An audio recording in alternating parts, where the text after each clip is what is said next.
On my wedding day, my own father sold me like cattle to the town priest. I already got paid, he said, locking me in that dark storage room. Before you belong to that poor nobody, you're his property. It took me 50 years to be able to tell this story. Hi, my dear ones. How are you all doing? What a joy to have you here with me once again. My name is Mary Reynolds. I'm 73 years old, and I'm here in my simple little house in Asheville, North Carolina. I was born in Boone, also here in our beautiful state, but life brought me here many years ago, and this is where I put down my roots. You know what I was doing just a little while ago, before sitting down to talk with you? I was finishing up a crochet blanket. Oh, my children, you can't imagine how crochet has become my passion. I make blankets, table runners, coasters, everything with these hands that have been through so much in life. I started doing crochet after I turned 50, can you believe it? It was my daughter-in-law, Teresa, who taught me. She saw that I was very lonely at home, the kids all grown up, and one day she showed up here with a hook and a ball of light blue yarn. "Miss Mary," she said, "you're going to learn crochet with me. You'll see how good it is to keep your hands and mind busy." At first I resisted, said I was too old to learn something new. But she insisted, and today I'm so grateful. My grandchildren love the little blankets I make for their rooms. The youngest, little Pete, 7 years old, always asks me to make little crocheted animals. Last week I finished a little yellow puppy for him. From where I'm sitting, I can see my little backyard through the window panes. I planted some rose bushes there that are so beautiful, and I have a tangerine tree that produces the sweetest fruit. When tangerine season comes, I make preserves and share them with the neighbors. It's a joy to see their happiness. I'm sitting here in my regular armchair, the one my oldest son gave me when he got married. It's dark brown, a bit faded now, but so comfortable I can't even explain. Next to me, I have my little table with the radio. I like to listen to old songs while I do crochet, and always a thermos with hot coffee. Before I continue, I wanted to make a special request to you who are listening. If you like my story, don't forget to hit that like button and subscribe to Grandparents' Tales, okay? That way you help me reach more people who might need to hear what I have to share. And turn on the notification bell too, because every week I have a new story to share with you. And you, my dear ones who are watching me now, tell me here in the comments. From which little town are you watching me? And what time of day did you find this video? In the morning with coffee, after lunch, or already in the evening? I always read all the comments, and I'm so happy to know where you're from and when you take some time out of your day to listen to this grandma's stories. Tell me, will you? Let's create a chain of love. You know, my children, today I want to share with you a very difficult story from my life. It's about the day that should have been the happiest of my youth, my wedding day, but which turned into one of the worst experiences a woman can go through.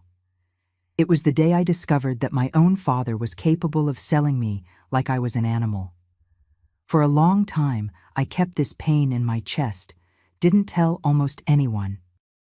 But now, at 73 years old, I feel it's time to speak. Maybe my story can help other women who went through similar situations or alert other families. Because unfortunately, what happened to me still happens out there. So get comfortable there, grab some coffee, and come with me on this journey. I'm going to tell everything from the beginning, from when I was a little girl in Boone, dreaming of love and never imagining that my own flesh and blood would be capable of betraying me in the worst possible way. Oh, my dear ones, when I close my eyes and think about my childhood in Boone, I can still smell the wood burning in my mother's wood stove, Geraldine. What a hard-working woman she was. She'd get up at 5 in the morning every day, light the fire, make coffee, and still take care of us 4 children with a patience I only came to understand when I became a mother too. Our house was tiny, wooden, with only 3 rooms. In the living room were 2 wicker chairs that my father, Anthony, had won in a bet, one of the few times he won anything betting. My parents' bedroom was separated from ours by a flowered curtain that Mama had sewn. I shared a bed with my younger sister, Darlene, who was 2 years younger than me. My brothers, Oscar and Arthur, slept on a mattress on the floor. The backyard was big, full of chickens running here and there. Mama raised about 20 chickens, and it was my job to collect the eggs every afternoon after school. We had a vegetable garden too, where she planted collards, lettuce, tomatoes, and always some corn stalks. It was a humble life, but in my childhood memory, it seemed like nothing essential was missing. My mother Geraldine was a saint. Thin, always in a dress and apron, hair pulled back in a simple bun. She worked washing clothes for others. The wealthier ladies of Boone would bring their fine clothes for her to wash and iron. I remember her standing at the wash tub, scrubbing clothes on the washboard, always humming a church song. She was very religious, took us to Mass every Sunday at Sacred Heart Church, which was downtown. Daddy Anthony was quite different. A tall, thin man, always with that unshaven beard, somewhat messy hair. He worked at Mr. Joaquin Ferreira's sawmill, but it wasn't steady work, you know. Sometimes he'd go weeks without working, and Mama would worry about the bills. I, small as I was, didn't fully understand, but I saw there was always a shortage of money at home. Daddy's problem was his addiction. Every Friday when he got his paycheck, he'd go straight to Joe's bar near the train station. He played cards, dominoes, bet on cockfights. When he came home, he'd usually already lost half the money. Mama never fought in front of us, but I'd hear the quiet arguments in their bedroom after we were already in bed. "Anthony, the children need new shoes," she'd whisper. "Woman, next time I'll win it all back. I'm sure I'm going to turn things around." He'd always reply the same thing. But that turnaround never came. On the contrary, things only got worse. I saw how he looked at me and my siblings sometimes, especially when someone came to the door asking for money. It was a strange look, like he was calculating something. At the time, I didn't understand, but today I know he saw us as a future investment. My games were simple, typical of a country child. Darlene and I played house under the tangerine tree in the back of the yard. We made little meals with mud and leaves, pretending we were great housewives. We had a rag doll that Mama made with scraps, named Rosie. She was our daughter in the games. At school, which was about 6 blocks from home, I was a good student. I really liked to read when I could borrow a book from the teacher, Miss Olinda. My favorite subject was English. I dreamed of being a teacher when I grew up, teaching other children to read and write. Mama always encouraged my studies, said that education was the only real inheritance she could leave me. My school friends were Zelda, the shoemaker's daughter, and little Gerald, son of Mrs. Conception, who sold pies at the farmer's market. The 3 of us were inseparable. After school, when I finished my chores at home, we'd play tag in the church square, or sit on the sidewalk talking, making up stories about the adults who passed by. Boone back then was a small town. Everyone knew everyone. Houses didn't have high walls like nowadays. Neighbors talked over wooden fences. Early in the morning, the baker would pass by on his bicycle shouting, "Fresh bread!" And in the afternoon, Mr. Manuel would come selling vegetables from a cart pulled by a gentle donkey. But even in this simplicity, I already noticed that my father was different from other fathers. My friends' fathers worked steadily, came home on time, played with their kids on Sundays. Daddy Anthony always seemed to be scheming something, always with that look of someone calculating the value of things, even of us, his own children. I remember once, I must have been about 8 years old, when a very well-dressed man came to the house in a suit and tie. They talked quietly on the porch, and Daddy kept looking at me in a way that gave me chills. Later I found out the man wanted a girl to work at his house, take care of his young children. Daddy almost agreed to hand me over, but Mama got in the middle and said I was too young. "The girl needs to study, Anthony. She's not going to be anyone's maid," she said firmly. It was one of the few times I saw Mama directly confront Daddy. He got irritated, grumbled something about lost money, but didn't insist. At that moment, I didn't fully understand what was happening, but a little seed of fear was planted in my heart. It was as if I were merchandise that my father was evaluating, waiting for the best moment to sell. And as I grew up, this feeling only increased. Daddy started talking about my future in a way that made me uncomfortable. "This girl is going to bring a lot of money to the family," he'd tell his friends when they came to play cards at our house. "Look what a beautiful young lady she's becoming." That's how I lived my childhood in Boone, between my mother's protective love and the feeling that, in my father's eyes, I was just another way for him to get the money he always lost gambling. When I turned 16, my dear ones, it was as if I had blossomed overnight. Mama always said I took after her when she was young. Light brown hair, big eyes, a smile that lit up my face even on the hardest days. And it was precisely at this time that I met Joseph, the man who would completely change my life, although not in the way I imagined. I was coming back from Sunday Mass, walking down Flower Street with Darlene and Mama, when I saw a tall, dark-haired young man with jet-black hair combed with brilliantine talking to Mr. Manuel at the store entrance. He wore a well-pressed white shirt and dark pants, but you could tell they weren't expensive clothes. Still, he had an elegant way of carrying himself, you know? When our eyes met, I felt my heart race in a way I had never felt before. "Who is that young man there, Mr. Manuel?" I asked the storekeeper after Mama went inside to buy sugar. "Ah, that's Joseph Smith, girl. He arrived from Marion last week, working at Colonel Augustus's farm, out toward the highway. Hard-working young man, that one. Every day he stops here to buy bread for lunch." Joseph was 22 years old, worked from dawn to dusk in the fields, took care of cattle and helped with the corn crop. He was an orphan, raised by an aunt who died when he turned 18. That's why he'd left Marion, looking for a better life in Boone. He lived in a simple boarding house run by Mrs. Sebastian near the train station. For 3 weeks, I'd make up excuses to pass by Mr. Manuel's store at the time Joseph usually showed up. I'd pretend I needed to buy needles for Mama, or that I'd forgotten to get salt, anything, until one day he greeted me. "Good morning, miss. You always pass by here at this time." I turned red as a beet, but managed to respond. "Good morning. It's that I help my mother with the household shopping." "What a hard-working family, then. My name is Joseph Smith. And you, miss?" "Mary Reynolds." From that day on, we started talking whenever we met. He'd tell me about work on the farm, about how he dreamed of having his own piece of land someday. I'd talk about my studies, about my dream of being a teacher. Joseph listened to everything with attention, as if my words were the most important thing in the world. After 2 months of these casual meetings, he took courage. "Mary, I would very much like to ask your father's permission to court you. Of course, if you'd want that too." My heart jumped with joy, but soon came fear. "Joseph, my father is he's a difficult man. He doesn't like suitors hanging around the house. But I'm a hard-working, honest man. I don't have much money, but I have dignity. I'll talk to him with all respect." The following Friday, Joseph showed up at our house in the late afternoon.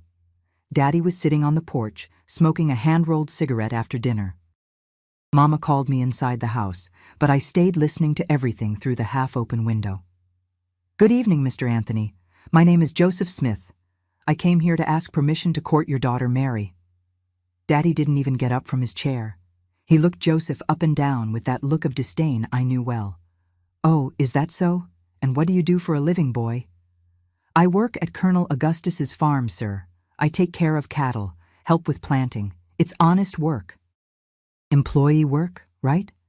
A tall drink of water like you will never be able to properly support a family. My daughter deserves better than a poor nobody like you." Joseph swallowed hard, but maintained his respectful posture. "Sir, I know I'm not rich, but I'm a hard worker. I plan to prosper, have my own land, and I truly love your daughter." Daddy gave a dry, cruel laugh. "Love? What nonsense! Love doesn't fill bellies, boy. My daughter is beautiful. She can get a man with means, someone who's actually worth something. You're useless, a nobody. Get out of here and don't come back." I felt my heart breaking into pieces, seeing Joseph leave our house with his head down. I ran to my room and cried until I had no more tears. Mama came to comfort me, ran her hand through my hair like she did when I was little. Daughter, your father is sometimes too harsh, but he wants what's best for you. No, Mama. He doesn't want what's best for me. He wants whatever brings him the most money, I replied between sobs. During the following months, Joseph tried to meet me other times, always with great respect and distance. We'd talk briefly after Mass or when I went to get water at the public well. He told me he wouldn't give up on me, that he'd wait as long as necessary. And I fell more in love every day with that simple man with a pure heart. Daddy noticed we kept meeting and became furious. He started watching me, would send Darlene to accompany me everywhere. This girl isn't going to ruin my plans because of some poor nobody, he'd grumble. What plans were those? At the time I didn't know, but today I understand that Daddy was already scheming something to use me as a bargaining chip. He had high gambling debts, people asking for money at our door almost every day. And I, at 17 years old, beautiful and innocent, was the only thing of value he had to offer. It was then that something happened that left me completely confused. One Saturday morning, Daddy came home with a strange smile on his face. He called Mama to talk in the kitchen, and soon after, she came to talk to me with her eyes shining with joy. Mary, my daughter, your father changed his mind about Joseph. He said you two can date properly, and if it works out, even get married. I couldn't believe what I heard. Mama, are you sure? Daddy really said that? He did. He said he thought it over, that Joseph seems to be a hard-working young man, and that you're both young. You can build a life together. I was euphoric, but also suspicious. I knew my father too well to believe in such a sudden change of heart. Something wasn't right. Daddy never did anything without self-interest, and this sudden generosity gave me a chill. But the joy of being able to officially date Joseph was stronger than any suspicion. That same afternoon, he came to our house and Daddy received him with a fake smile and honeyed words. Joseph, my boy, I thought better about our conversation. You seem like a good young man, hard-working. You can date my Mary, yes. Joseph was surprised but happy. He shook Daddy's hand with gratitude. Thank you very much, Mr. Anthony. I promise I'll take good care of Mary. I'm sure you will, Daddy replied, with that smile I now know belonged to someone planning something terrible. For 3 months, Joseph and I dated officially. He'd come to the house on Sunday afternoons, sit with us on the porch, talk respectfully with Mama, and even with Daddy. We talked about marriage, dreamed about our life together. Joseph had gotten a promotion at the farm and was saving money to rent a simple little house for the two of us. But I noticed how Daddy looked at me during these visits. It was a calculating look, as if he were evaluating merchandise. And sometimes I'd see him talking quietly with strange men on the porch, always when Joseph wasn't around. Well-dressed men who arrived in carriages and spoke in whispers. What I didn't know, my dear ones, is that Daddy had already closed a much more lucrative deal for him than simply marrying off his daughter to a farm worker. He had sold me to the man who should have been the holiest in our town, Father Sylvester of Sacred Heart Parish. And my wedding day would be the day of delivery of the merchandise. March 15th, 1970, should have been the happiest day of my life, my dear ones.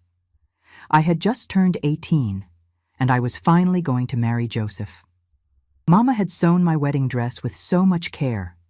It was simple white fabric, but she embroidered small flowers on the hem and made delicate lace at the neckline. It wasn't a princess dress, but to me, it was the most beautiful in the world. I woke up at dawn that Saturday, with my heart beating hard from nerves and happiness. Mama was already awake too, making coffee and arranging the last details. Darlene, who was going to be my maid of honor, was as excited as I was. Even Daddy seemed to be in a good mood, whistling while he shaved in the backyard. Today is your big day, my daughter, he told me at breakfast, with a smile that at the time I thought was affectionate. But today I know was the smile of someone about to complete a very lucrative deal. The ceremony was scheduled for 10 o'clock in the morning at Sacred Heart Church. Joseph had managed to save enough money to pay for the church wedding and still have a little left over to start our life together. He had rented a small house on Commerce Street with 2 rooms and a little backyard where I could plant herbs. Around 8 o'clock, Mama's friends started arriving to help me get ready. Mrs. Kitty brought red lipstick that she said would enhance my lips, and Mrs. Eulalia lent me a necklace of tiny pearls she had received at her wedding. It was pure joy in our little house, everyone talking at once, giving me advice on how to be a good wife. When it was time to go to church, I looked beautiful. The dress fell perfectly on my body. My hair was pulled back in a low bun with some natural flowers that Darlene had picked in our yard. In the mirror, I saw a young woman in love, full of dreams and hopes. We walked to the church. It was tradition to go on foot, with all the family and neighbor ladies accompanying me, singing wedding songs.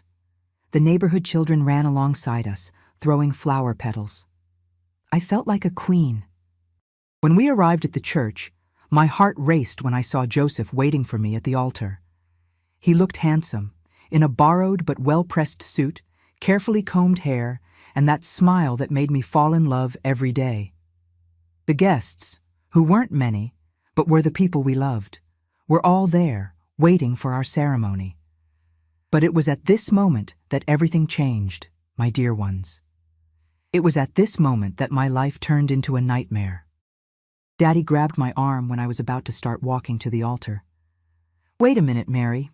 Father Sylvester asked us to go to the church storage room before the ceremony. He needs to bless the rings and sign some papers away from the commotion. It'll just be a minute." I thought it was strange, but didn't question it. He was my father, and the priest was a respected authority. Why would I doubt? We went down a side corridor of the church to a heavy wooden door that led to the storage room where they kept the sacristy objects. "You go in first, girl. I'll call the priest," Daddy said, gently pushing me into the room. The storage room was a dark place, smelling of mold and dust. It had shelves full of old candlesticks, saint statues, stacked altar cloths. A small window let in only a thread of light. I stood there waiting, adjusting my dress so it wouldn't wrinkle. It was then that I heard the key turning in the lock from outside. "Daddy? Daddy, why did you lock the door?" I shouted, running to try to open it. But the door was locked from the outside, and no matter how much I knocked and called, no one answered. Minutes later, I heard the key turning again. My heart jumped. Finally, they were going to get me out of there. But when the door opened, who came in wasn't my father. It was Father Sylvester, except he wasn't wearing his usual cassock. He was in regular clothes, white shirt and dark pants, and had in his eyes something that made me tremble from head to toe. It wasn't the holy look of a priest. It was the look of a hungry wolf looking at a defenseless sheep. "Where are the rings, Father, and the papers?" I asked, trying to keep my voice firm, but my throat was as dry as paper. He locked the door again, this time from the inside, and put the key in his pocket. When he turned to me, he had a smile that made me nauseous. "There are no rings to bless, my dear, and the only paper that interests me is the receipt your father already signed." "Receipt? What receipt? I don't understand." "Of course you don't understand, poor thing. Your father didn't tell you that you were sold? That he received a very good amount to deliver the merchandise to me before she married that tall nobody out there?" The world spun around me. My legs went weak, and I had to lean against the wall so I wouldn't fall. "Sold? What are you talking about?" "Your father owed a lot of money to a lot of people, Mary, and I offered a solution. Pay all his debts in exchange for some special moments with the prettiest daughter in Boone. Before you dirty yourself with that poor nobody out there, you're going to be mine." At that moment, my dear ones, I understood the dimension of the betrayal. My own father had sold me like I was livestock. He had planned everything, the consent for the courtship, the wedding preparations. It was all just an act to deliver me to the buyer at the right time. "Please, Father, this can't be happening. You're a man of God." "God also created the pleasures of the flesh, my child. And I've been watching you grow up, become a woman. Today is my day to reap what I've planted. He started approaching, and I backed up until I was pressed against the back wall. The wedding dress that minutes before was my pride now seemed like a sacrificial garment. I was trapped, betrayed by my own blood, handed over as an offering to a monster disguised as a saint. "Don't scream," he said, getting closer. "Your father explained to everyone that the ceremony will take a little while. We have enough time to complete our business." That's when the worst moment of my life began, my dear ones. There, in that dark and dirty storage room, with the sound of the church organ beginning to play outside, that man tried to steal from me the purity I was saving for my husband. He tried to do things to me that a proper young lady didn't even know existed. I fought like a wild animal. I scratched, kicked, bit, screamed until my throat was raw. The wedding dress tore in the struggle. The flowers from my hair scattered across the dirty floor. He called me horrible names, said I was an offering that had already been paid for, that I had to accept my fate. But I didn't accept, no. Even though he was stronger, even though the situation seemed hopeless, something inside me refused to surrender. Maybe it was the love I felt for Joseph. Maybe it was the anger at my father's betrayal. But I fought with a strength I didn't know I had. And it was at this moment of total desperation, when I no longer had the strength to resist, that I heard a noise at the door. A noise of something hitting the wood very hard. Someone was trying to break down the storage room door. Someone had heard me scream. Someone was coming to save me. The sound at the door got louder, more desperate. It was as if someone were throwing themselves against the wood with their own body. Father Sylvester stopped what he was doing and looked at the door with anger and fear in his eyes. His hands trembled as he tried to compose himself, smooth his wrinkled clothes. "Who's there?" he shouted, trying to sound authoritative, but I heard the tremor in his voice. It was the voice of a man who knew he'd been discovered in the middle of his filth. "Mary! Mary! Are you in there?" It was Joseph's voice, hoarse with desperation and fury. "I know you're in there! I heard you screaming! I heard your voice!" My heart almost jumped out of my mouth when I heard my fiancé calling me. Hope returned like a light in the middle of darkness. I tried to respond, but my voice was weak, broken from so much screaming. "Joseph! Joseph! Get me out of here! He... The words refused to come out. How to explain what was happening in there? How to tell that my own father had sold me like a head of cattle? A terrible crash echoed through the storage room. Joseph had thrown himself against the door with a force I didn't know he had. The wood shook, creaked, but didn't give way completely. The priest went pale as a ghost, let me go and started fixing his clothes hurriedly, sweating cold. "You whore! You can't tell anyone anything," he hissed in my ear, trying to intimidate me one last time. "Your father already got the money. You've already been sold. This deal is done."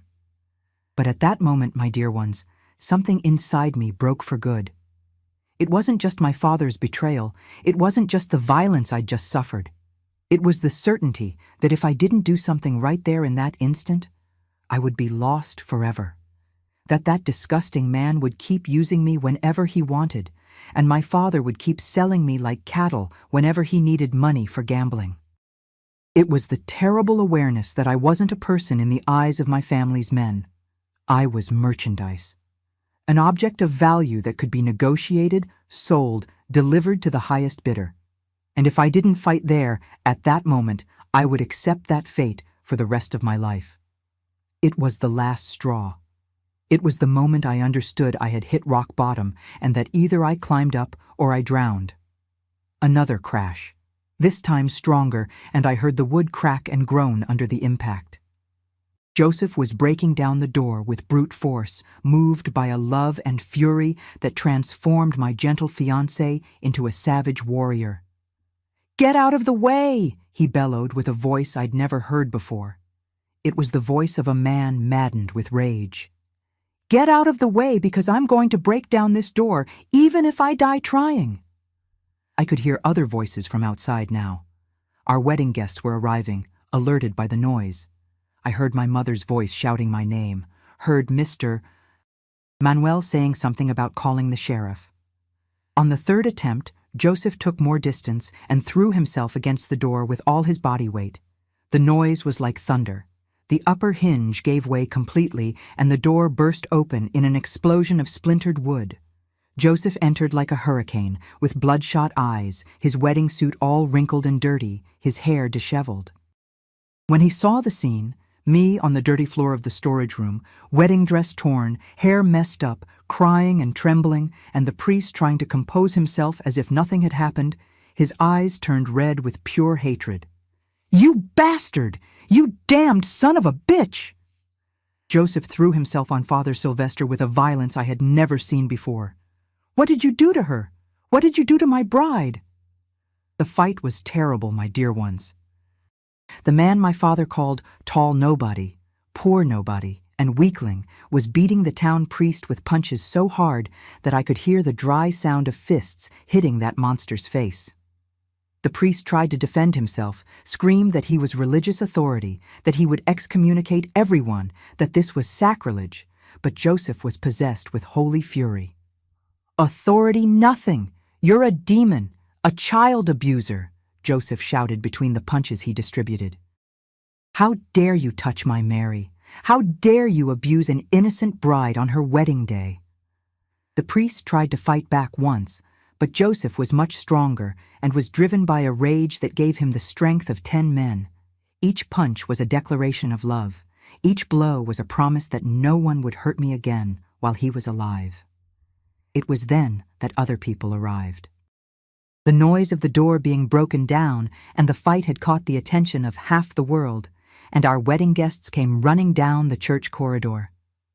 My mother was the first to enter, and when she saw me in that state, sitting on the dirty floor, dress torn, crying convulsively, she fell to her knees crying as if someone had killed her child. "My daughter, my dear little daughter, what did they do to you? What evil is this?" Soon after came Sheriff John Baptist, who had been at Mass waiting for the ceremony to begin, and some other important people from town, Dr. Aristotle, the pharmacist Mr. Valdesir, the teacher Miss Kitty. When they saw the scene, they understood everything immediately. It wasn't hard to deduce what had happened there in that storage room.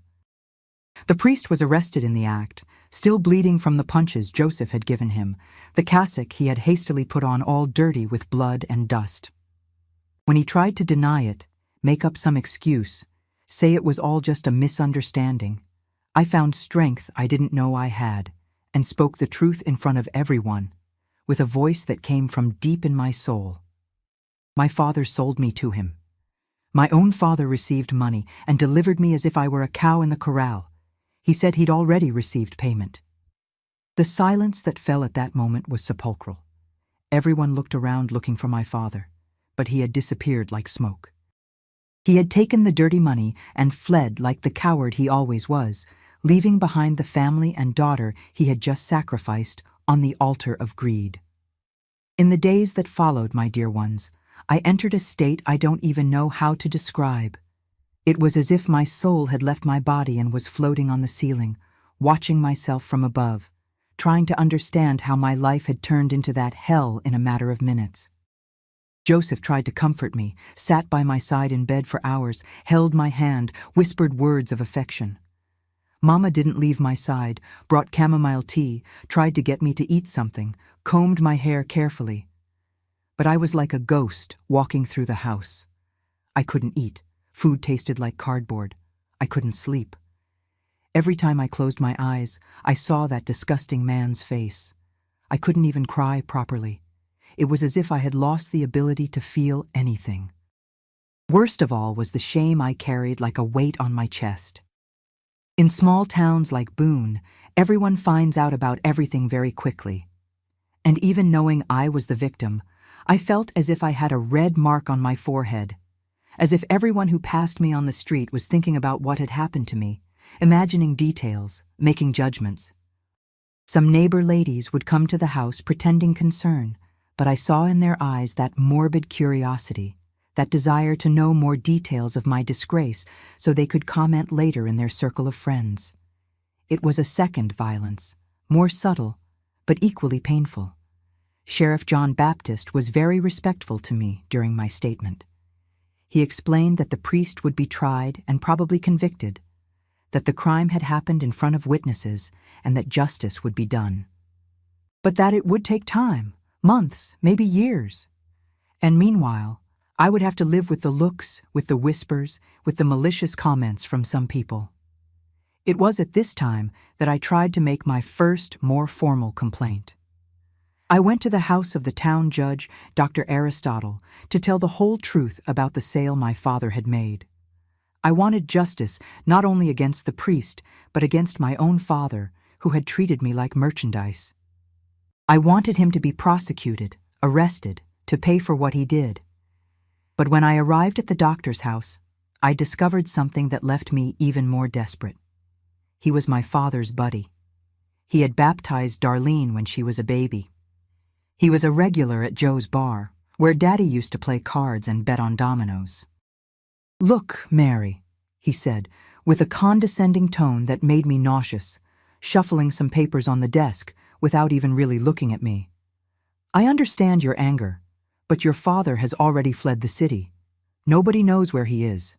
There's no point in stirring up this sad story. The priest has already been arrested. He's already paying for what he did. Now it's better for you to forget this nonsense and try to move on with your life." "Forget?" I replied, feeling a revolt rise up my throat like bitter bile. "How am I going to forget that my own father sold me, that he handed me over to be violated on my wedding day? Girl, these things happen in poor families. The important thing is that you didn't lose that you can still marry Joseph properly. Forget this idea of pursuing your father. It'll only bring more shame to your family, more malicious comments in town." I left the judge's house feeling dirtier and more humiliated than when I left the church storage room. It was as if the entire world of powerful men had united to silence me, to make me swallow the humiliation and move forward as if nothing had happened. As if I didn't even have the right to anger, to justice, to indignation. That night, lying in my bed, looking at the dark ceiling while listening to my mother whisper prayers in the next room, I felt I had reached my lowest point. It was as if I were at the bottom of an immense well, with no rope to climb up, no light to guide me, no hope of seeing the sun again. It was then that I had a dream, my dear ones. A dream that changed everything, that gave me back hope when I no longer believed in anything. I dreamed of my grandmother Odette, who had died when I was 8 years old. She appeared to me dressed in white, with that sweet smile and those clear eyes I remembered from childhood, when she'd hold me and tell stories of warrior princesses. "Mary, my dear granddaughter," she said with that gentle voice that used to calm me when I was little, "you're not going to let yourself be defeated by these evil men. You have warrior blood in your veins. Your great-grandmother faced gunslingers and colonels, your grandmother faced poverty and disease, and you're going to face this situation too. But not alone, my child. Never alone. Grandma, I don't know what to do anymore. Everyone abandons me. Everyone betrays me. Look for Sister Leopoldine at St. Joseph's Church. She arrived in town recently from the state capital. She's a true woman of God who fights for the weak and oppressed. She'll help you find the path to justice." I woke up with my heart beating hard and a clarity in my mind I hadn't felt in days. Sister Leopoldine. She was a nun who had arrived in town recently from Raleigh. Everyone commented that she was different from the other religious women, that she defended the poor and oppressed, that she wasn't afraid to confront the powerful when it came to protecting the defenseless. There, at that moment, my secret plan was born. I was going to look for Sister Leopoldine and tell her everything, not only what had happened to me, but the entire network of corruption and complicity that allowed men like my father to sell their daughters and men like the priest to abuse families' trust. It was my only hope. It was my last thread of light in that total darkness that had become my life. The next day, I would wait for Joseph to leave for work, tell Mama I was going shopping downtown, and go to St. Joseph's church to look for my salvation. I was going to bet all my chips on this woman of faith who might be the only person in town capable of helping me find a way back to dignity. The morning after my dream about Grandma Odette, I woke up for the first time in weeks with a little bit of determination in my chest, my dear ones. It was as if a small flame had lit inside me after so much time in the dark. Joseph had left early for work at the farm. He now worked double shifts trying to save money and get me out of Boone soon, away from the looks and comments of the town. "Mama, I'm going for a little walk downtown to clear my head," I told Geraldine, who was hanging clothes in the yard. "Maybe I'll stop by Mr. Valdecier's pharmacy, buy some medicine for my headache." She looked at me with those tired eyes, still swollen from crying so much for me. "Go carefully, my daughter. And don't take too long, okay?"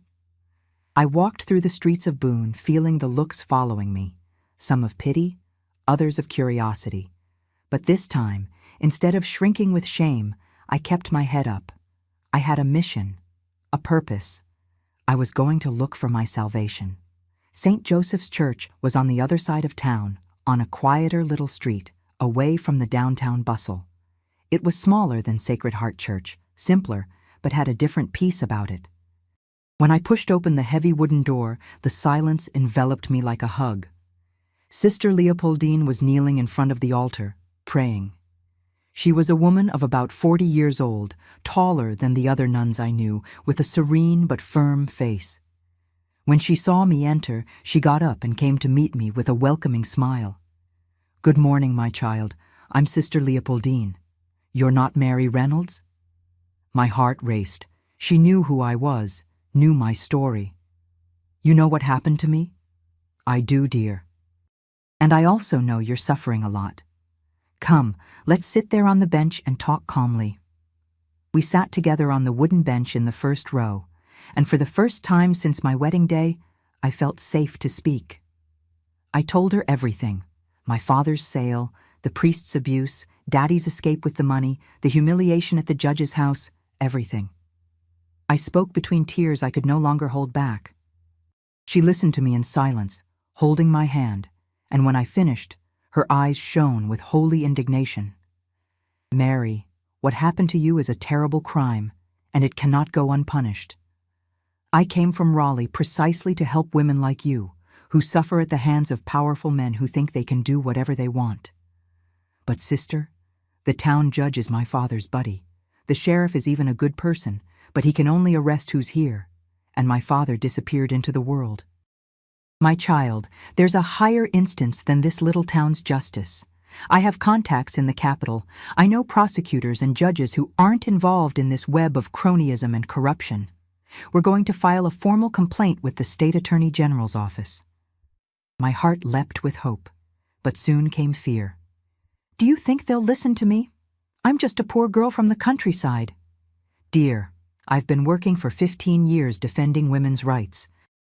I have a network of contacts that includes lawyers, social workers, other nuns. You're not alone.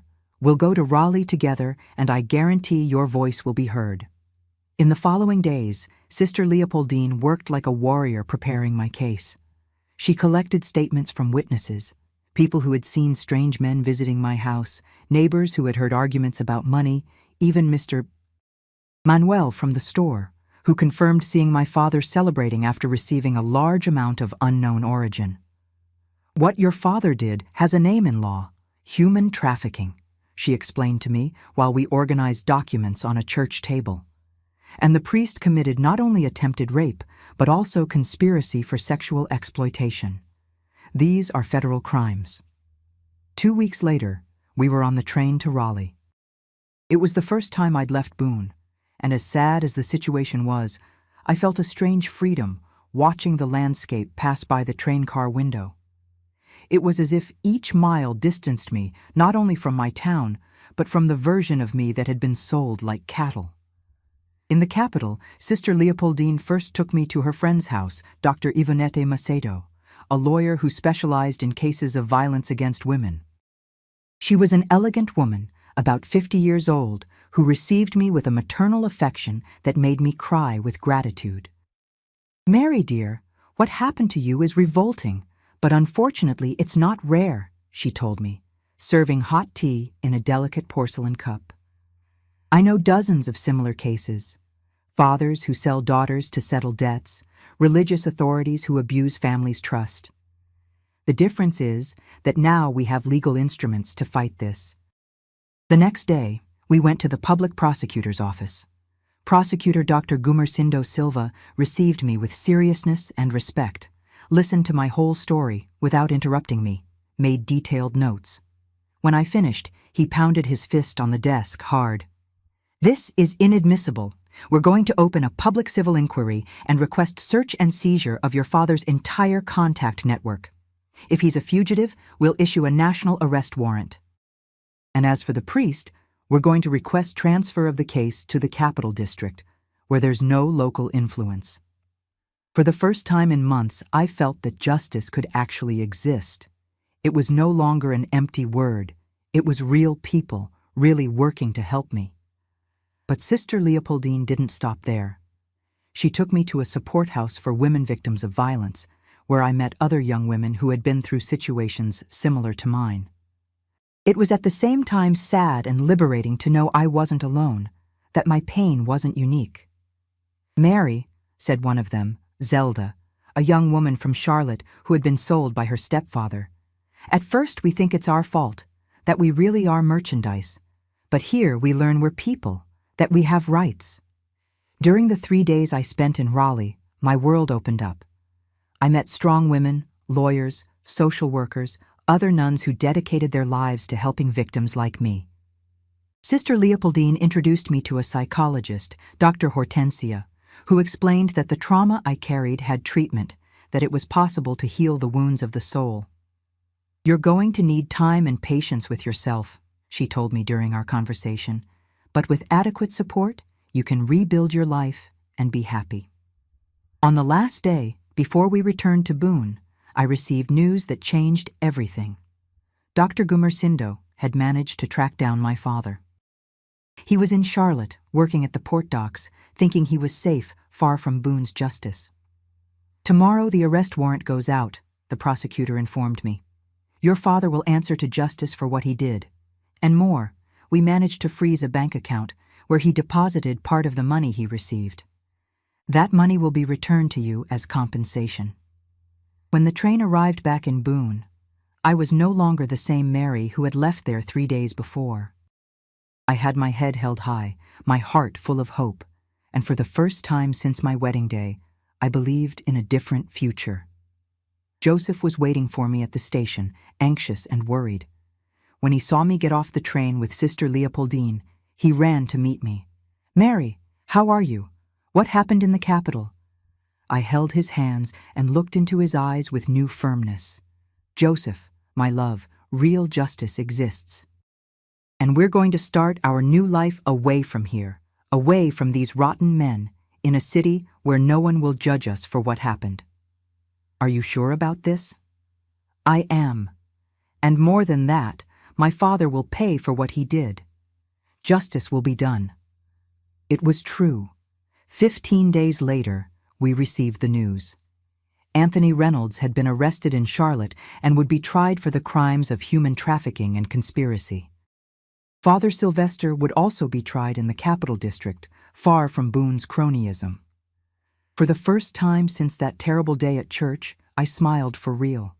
The girl who had been sold like cattle was dead. In her place, a woman was born who knew how to fight for her rights, who had found her voice and her strength. And all of this thanks to a courageous nun who taught me that even in the darkest moments, there's always a light waiting to be found. There's always someone willing to extend a hand to those who need it. And here I am today, my dear ones, at 73 years old, sitting in my armchair in Asheville, telling this story I kept in my chest for so many years. I look around and see a life I never imagined possible in those dark days in Boone. After we returned from the Capitol and justice began to be served, Joseph and I decided to start our life away from all that. With the money from the compensation we managed to recover from my father, plus the savings Joseph had accumulated, we bought 2 bus tickets and came to Asheville in December 1970. It was a bigger city than Boone, where nobody knew our story, where we could just be Joseph and Mary, a young couple in search of a new beginning. Joseph got a job on a farm here in the outskirts, and I started working as a seamstress, making clothes for others. We rented a simple little house in the Santa Helena neighborhood, tiny but ours.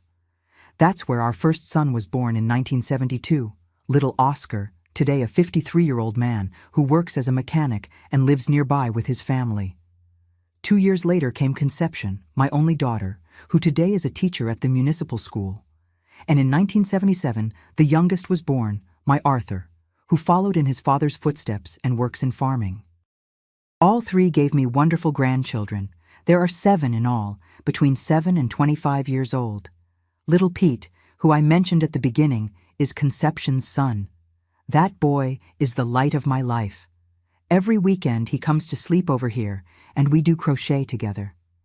He makes some crooked little squares, but with so much affection that I keep them all in a special box. Joseph passed away 3 years ago, my dear ones. He was a good man until the last day, loved and respected me for all those 50 years of marriage we had. Never, not even once, did he charge me or make me feel less of a woman because of what I went through. On the contrary, he always said I was the bravest woman he knew, that I had become stronger after everything. "Mary," he used to say, holding my hand, "you turned pain into strength. That's why our children grew up knowing how to defend themselves, knowing what's right and wrong." And it's true. I raised my children telling the truth about life, teaching that women aren't the property of any man, that a family worth its salt protects the weakest instead of selling them. Conception grew up knowing she had a voice and rights, and today she teaches that to her students. My boys learn to respect women, to protect those who need it. Today my routine is simple and happy. I wake up early, make my very strong black coffee, sit here in the armchair and start the day's crochet, listening to the news on the radio. In the morning, I take care of the yard plants. These rose bushes you should be seeing through the window, I planted with my own hands 15 years ago. The tangerine tree bears fruit every year, and I make preserves to distribute to the neighbors. 3 times a week, Teresa, my daughter-in-law, comes to my house and we do crochet together. She was the one who taught me, as I told you at the beginning. Today, I've already taught several women here in the neighborhood. We get together on Thursday afternoons at Mrs. Normalia's house and stay there talking and doing our work. It's quite a therapy. I sell my blankets and tablecloths at the little market in the central square every Saturday. It's not a lot of money, but it's mine, earned with my own work. With this small income, I buy my materials and still have some change left over to buy presents for my grandchildren on their birthdays. Sunday is family day. My children and grandchildren come to have lunch here at home. I make spaghetti with homemade sauce, sausage stuffing, garden salad. The table gets full, noisy, happy. The older grandchildren help serve, the little ones run around the yard. It's in these moments that I feel my heart overflow with gratitude.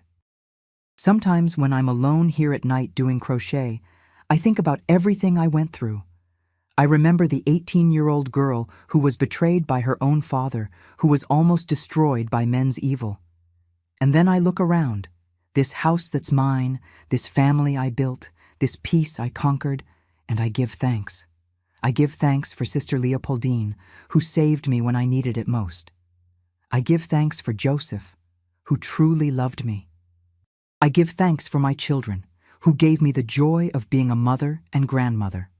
I even give thanks for the pain I went through because it taught me to value every moment of happiness. My father died in prison in 1985, never having asked for forgiveness. The priest served 15 years in prison and then was expelled from the church. Justice was done, as Sister Leopoldine had promised. I don't feel anger toward them anymore. I feel pity. Pity for men who wasted their lives doing evil while I used mine to build good. Today, when some neighbor lady comes to my house crying because her husband beats her, or when a mother comes to me worried about her teenage daughter, I listen, welcome, guide. I teach that there's always a way out, There's always someone willing to help. I tell my story when I need to show that it's possible to start over. That's how I live my 73 years here in Asheville, in peace, in gratitude, surrounded by true love. Life taught me that the size of the darkness we face doesn't matter. There's always a light waiting to be found. There's always a chance to start over. And if you who are listening to me have gone through, or know someone who went through something similar, remember, you are much stronger than you imagine, and you are never, never alone. My dear ones, coming to the end of my story, I want to leave a message for you who might be going through similar situations or know someone who is suffering. First, never accept being treated like merchandise. It doesn't matter if it's father, husband, stepfather, or any man, nobody has the right to sell, hurt, or abuse you. You are people, you have dignity, you have rights that nobody can take away. Second, there's always a way out, even when it seems there isn't. I thought I was going to die in that storage room, that I would never get justice. But Sister Leopoldine appeared. Good people willing to help appeared. In any country, anywhere in the world, there are authorities and organizations ready to protect those who need it. Seek help. Don't stay silent. I learned firsthand that pain can become strength. That betrayal can teach us to value those who are loyal. That fear can transform into courage when we decide not to accept the unacceptable anymore. That a girl sold like cattle can become a free woman, loving mother, and happy grandmother. I learned that a real family protects, doesn't sell. That true love respects, doesn't hurt.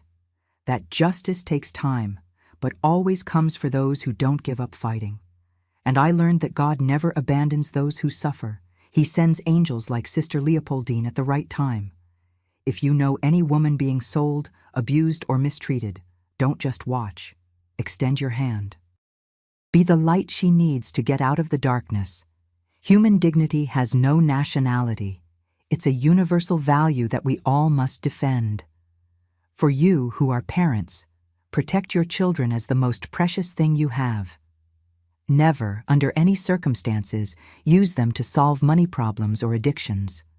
Children aren't investments. They're human beings who deserve love, care, and protection. And for you, my daughters and sons who are listening to me and went through similar traumas, look at me today. I'm 73 years old. I have a beautiful family, a life in peace. What happened to me didn't define me. I defined myself by how I reacted to it. You too can rebuild your lives, can be happy, can find people who truly love you. Life taught me that we are much stronger than we imagine, that after the storm always comes the calm, that all darkness has an end, and a new day always dawns. My dear ones who followed my story to the end, you gave me an enormous gift by listening to this grandma. If the story touched your heart, I ask, subscribe to Grandparents' Tales and turn on the notification bell right now. It's important that more people hear these stories so that situations like this don't repeat themselves. Share with those you think need to hear it. And leave here in the comments just the word justice. That way I know you stayed until the end and understood the message. Do it now. Don't wait another minute. Let's spread this chain of awareness and protection for our women. May God bless each one of you, and remember, there's always hope. There's always a new beginning. There's always love waiting for you, a kiss on each of your hearts. My father-in-law locked me in his office during my engagement party and stuffed a check down my dress. You're going to be mine, not my son's. This money is just the beginning, he said, laughing. What I did with that piece of paper destroyed his life forever. Oh, my dear ones, my loves, how wonderful it is to have you here with me today. Come on in, come closer, because this grandma's heart is warm just knowing you came to keep me company. Look, I know the world is busy, everyone's always in a hurry, but you took time out of your day to sit here and listen to this old lady's story. That's priceless, you know? Let me introduce myself properly. My name is Lucy Helen Ferris, but you can just call me Grandma Lucy. That's how folks around the neighborhood know me. I'm 78 years old. I celebrated my birthday last month, November 15th. I was born in Asheville, a tiny little town in North Carolina, close to the Tennessee border, you know? But today, I live here in Hendersonville, and I've been here for over 50 years now. This town is my home, my everything. And you know what this grandma does every single day, honey? I wake up at 4:30 in the morning, that's right, 4:30, to make bread. Homemade bread, warm, fragrant, the kind where you break it open and that delicious steam comes out.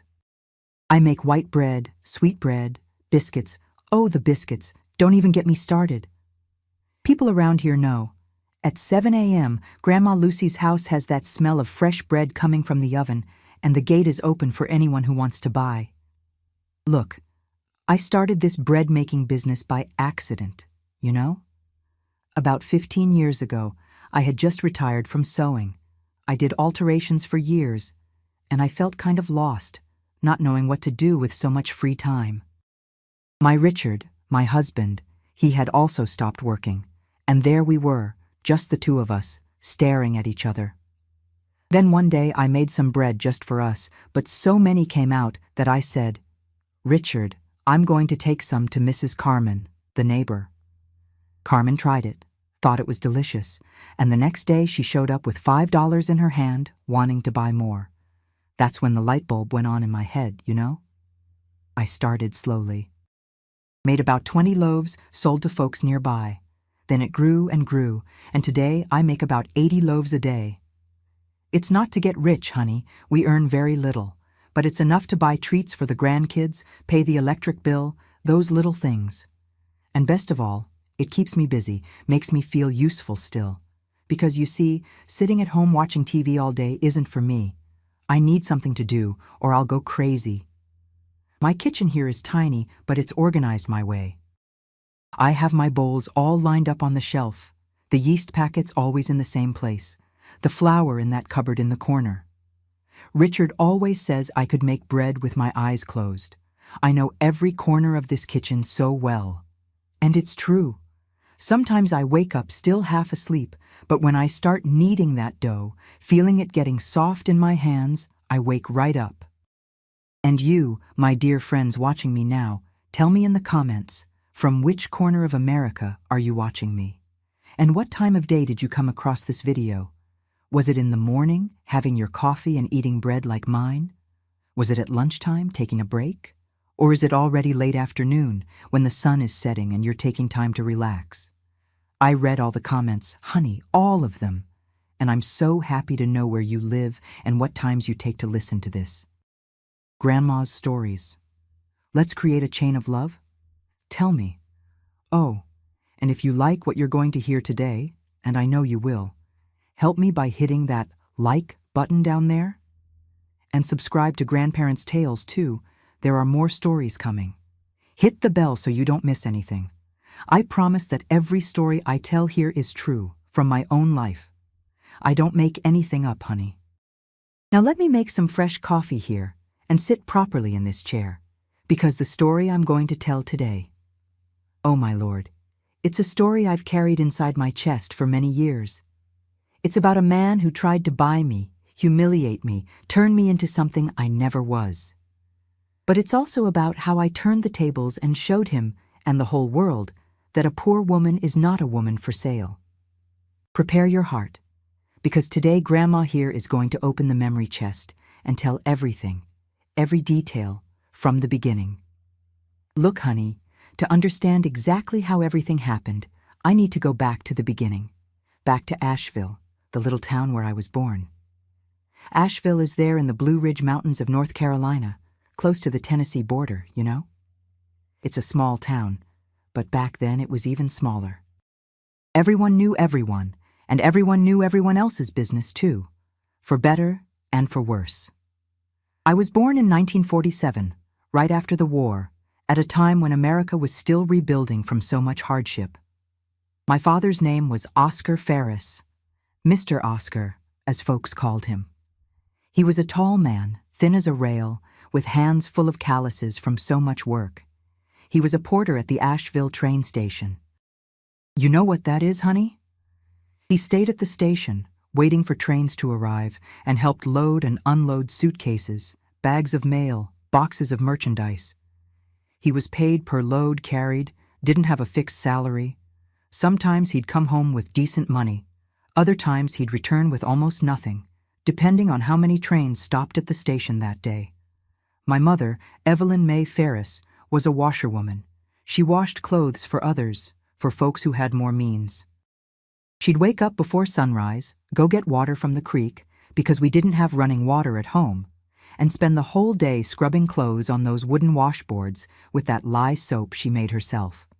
Her hands were red, cracked, but she never complained. Never. She'd sing while washing, you know? She sang those old hymns, church songs, and the sound of her voice echoed through the yard. We lived in a little shotgun house in the colored section of town, a very humble neighborhood. The house had only 3 rooms, 1 bedroom where everyone slept together, me, my 3 siblings, my father, and my mother, a small living room that served multiple purposes, and the kitchen with a wood-burning stove. The floor was dirt, just packed earth. We didn't have an indoor bathroom. It was an outhouse in the back of the yard, very simple. To bathe, Mama would heat water in a big tin on the stove, and we'd wash in an aluminum tub. In winter, oh Lord, that cold water. But we didn't complain, because that's how it was for everyone in the neighborhood. I was the second child. The oldest was Gerald, who was 2 years older than me. Then came me, Lucy. Then came Hortense, 3 years younger, and the baby was Arliss, who was born when I was already 8 years old. 4 mouths to feed, honey. And back then there was no government assistance, no welfare, nothing.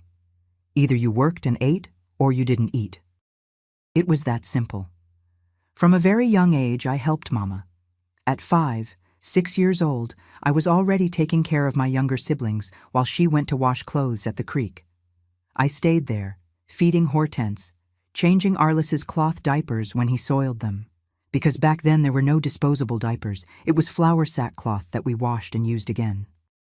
When I turned 7, I started going to school in the morning, a little public school nearby, with those desks all scratched and broken. But in the afternoon I had to work too. I went with Mama to pick up laundry from the white ladies' houses, helped carry the heavy bundles, and then helped her hang everything on the line. The food at home was always the same: rice, beans, and when we were lucky, a fried egg or a piece of fatback. Meat we ate only on Sunday, if Daddy had managed to earn extra during the week. But look, we didn't starve, you see? It was simple food, but we had it every day. Mama always found a way. She planted collard greens in the yard, some squash, sweet potatoes. We ate a lot of grits, that thick cornmeal grits with collards. And it was good. It was good because we ate together, sitting at that old wooden table, everyone talking, laughing. Our games were in the street, honey. We didn't have store-bought toys. The doll I had, my Mama made from fabric scraps and buttons for eyes. But we played so many things. We played tag, hide and seek, hopscotch that we drew on the ground with pieces of brick. The boys played marbles, flew kites made of newspaper and paste. We'd run down to the creek to swim, to catch tiny fish with our hands. The water was clean back then, not as polluted as today. I had a friend, Teresa, who lived next door. We were inseparable. We'd make up games, oh Lord, made pretend food with leaves and dirt, played house under the big oak tree in her yard. We talked about what it would be like when we grew up, what pretty dresses we'd wear, what big house we'd have. Poor children's dreams, you know? We dreamed big, even with nothing. But life was hard, you see, honey. Really hard. I remember seeing my daddy come home tired, his back aching from carrying so much weight. I remember my Mama crying in secret when there was no money to buy medicine for Arliss, who had a fever.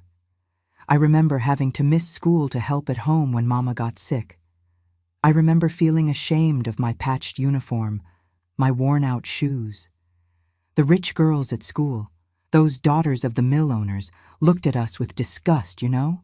They had pretty lunch boxes, new notebooks, colored pencils. We brought a piece of cornbread with lard wrapped in newspaper and shared a pencil with a classmate. That's how I grew up, honey. I grew up watching my daddy break his back and my mama destroy her hands to put food on the table. I grew up understanding from an early age that poor folks have to work twice as hard to get half of what rich folks have. But I also grew up with love, you see? With lots of love. Because even with all the hardship, all the poverty, my daddy and mama never let us lack affection. We slept all cramped in that tiny room, but we slept hugging, warm, safe. When I turned 12, in 1959, things got even tighter at home. Gerald, my older brother, had gotten a job as a delivery boy at a bakery, but earned peanuts. My daddy had back problems from carrying so much weight and could do fewer and fewer odd jobs. That's when I started working for real, not just helping mama. A white lady downtown, Mrs. Dalworth, called me to work in her house as a maid. I went Monday through Saturday from 7 in the morning until 4 in the afternoon. I cleaned the house, washed dishes, ironed clothes. I earned almost nothing too, but it was money that helped a lot at home. And that's how my childhood faded away, honey. Poor girls don't have much childhood, don't have that luxury of playing, of studying late. We have to grow up fast, become adults before our time. But I hold no resentment, you see. I'm grateful because that hard life taught me to be strong, taught me the value of things, taught me that we don't need much to be happy. We need dignity, respect, love, and that, thank God, never lacked in our home. The years passed, honey, and I grew up in that heavy routine of working and helping at home. From 12 to 19, I worked at Mrs. Dalworth's house, cleaning, cooking, washing clothes. It was honest work, but exhausting. I'd wake up at 5 in the morning, walk half an hour to her house, and only come back when the sun was already setting. The money I earned I gave all to my mama, who used it to buy food, medicine for my daddy, who had more and more back problems. When I turned 19 in 1966, something happened that changed my life. My brother Gerald had gotten a job at a textile mill in Charlotte. He went there in January, and in March he sent a letter saying there was more work there, that the city was bigger, that I could find something better. My mama didn't want to let me go, but my daddy said, "Evelyn, the girl needs a chance better than ours. Let her try." That's how, in April 1966, with a cardboard suitcase in my hand and a tight heart, I got on that Greyhound bus in Asheville heading to Charlotte. I had never left my little town, honey. Never. I cried so much on that trip, looking out the window, watching my hometown fade behind. But at the same time, there was hope in my chest, you know? A desire to make it, to achieve something in life. I arrived in Charlotte on a cold spring afternoon. Gerald picked me up at the bus station and took me to a boarding house downtown near Independence Square. It was a tiny little room that I shared with 2 other girls who also worked as maids. The landlady, Mrs. Quincy, was a plump, kind lady who charged cheap, $20 a month with breakfast included. Right in the first week, Gerald got me work. In the morning, from 7 to noon, I worked at a family's house, cleaning and tidying. In the afternoon, from 2 to 7, I worked at a diner on Tryon Street, washing dishes and helping in the kitchen. 2 jobs, honey. I worked like crazy, but at least the money was better than in Asheville. I could send some money to my daddy and mama every month and still had a little left to buy a nice soap, a comb, those girly things. And it was at that diner that I met Richard. Look, I'm going to tell you exactly how it was, because to this day I remember every detail of that day. It was a Tuesday, end of May 1967. I was still 19, turning 20 in November. It was a cold day, one of those days with fine drizzle that wets you slowly. The diner was empty, just a customer here and there. I was in the back, in the kitchen, washing a pile of dishes, when I heard the front door open and the bell go ding-ding. I peeked through the window that looked into the customer area and saw a tall young man with neatly combed hair walk in, carrying a leather briefcase under his arm. He wore a suit and tie, something we didn't see much in that humble diner. He He sat at the counter and ordered coffee from Mr. Waldman, the owner. "Miss," he called me, and I almost dropped a dish in shock. "Could you bring me a glass of water, please?" I dried my hands on my apron and brought the water. When I placed the glass in front of him, our eyes met. Oh my Lord, what blue eyes that young man had, blue like the Carolina sky after rain. He smiled at me, a shy kind of smile, and said, "Thank you, miss. What's your name?" "Lucy, sir," I answered, lowering my eyes because I got really embarrassed. "Lucy," he repeated, as if storing my name in his memory. "What a beautiful name. I'm Richard Albert Alden." That's where it started, honey. Richard started coming to the diner every day. He worked at a law office nearby. He was finishing law school. And every day, mid-afternoon, he'd show up for coffee. And every day he'd strike up a conversation with me. He'd ask where I was from, how long I'd been in Charlotte, if I liked the city. I'd answer kind of shyly, afraid Mr.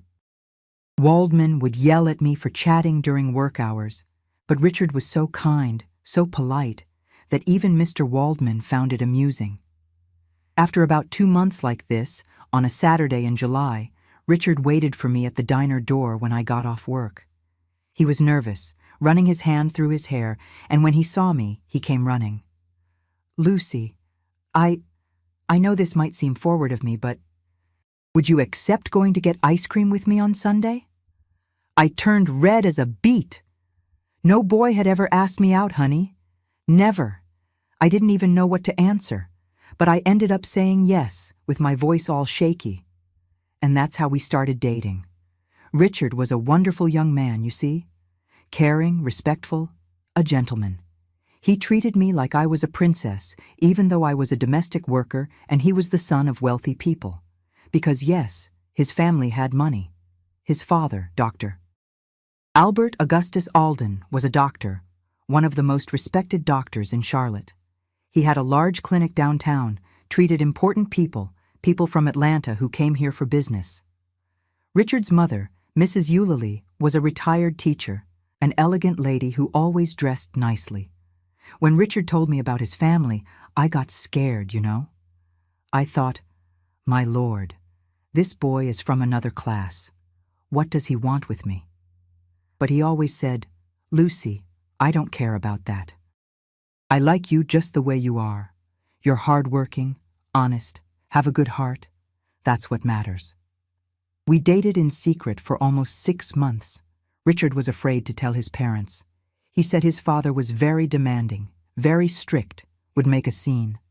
But in January 1968, he gathered courage and took me to meet the family. Oh my Lord, that day I'll never forget. I was nervous as could be. I had bought a navy blue dress with the money I saved for months. It was the nicest dress I had, and put my hair in a neat bun.